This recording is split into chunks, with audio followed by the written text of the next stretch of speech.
এটা সবাই দেখতেছেন, এটা কি? এটা হচ্ছে ঝাকই। ঝাকই এটা মাছ তো। ও মাই গড, মাছ না অ্যাকচুয়ালি বল। এটা বল, হ্যাঁ। যাক, দেখতেছেন বল দুইটা মারছে।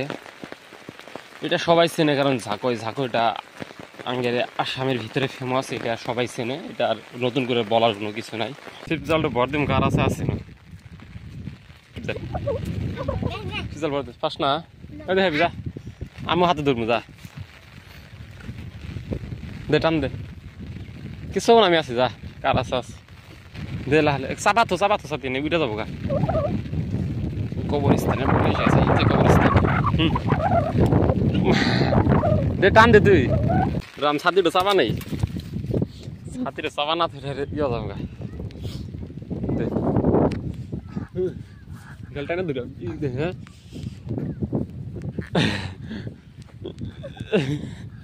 উড়িস উড়িস, কত কষ্ট তোলা দিছি। উঠবো শিউর উঠবো। হে শালার কপাল রে, এই যে জীবনে শিবজাল ভর্তি একটা মাছ ওর নেট ওটা যে উঠছিল, আমার জন্য আর গেল ঘা।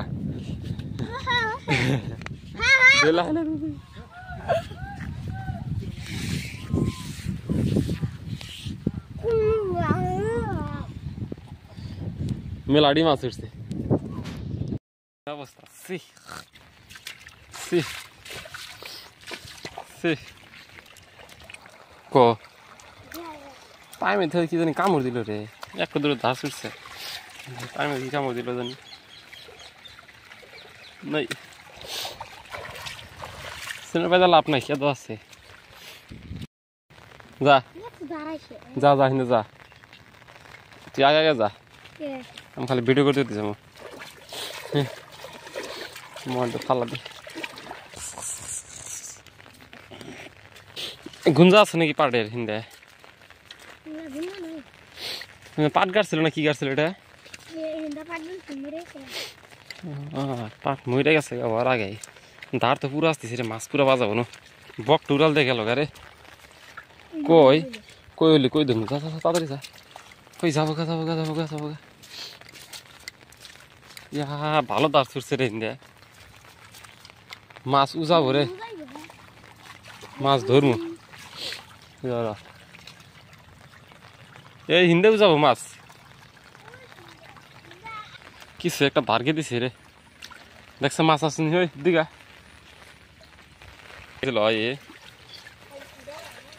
দেখছে মাছ টাছ ধরা জানি যে ধার ছুটছে।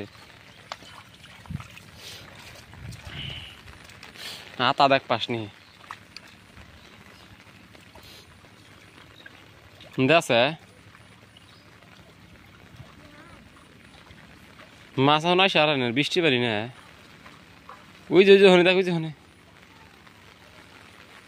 আছে, হনে দেখিয়া কড়া চুরি করলি, কড়া চুরি করলি। দেখছি কিছু না।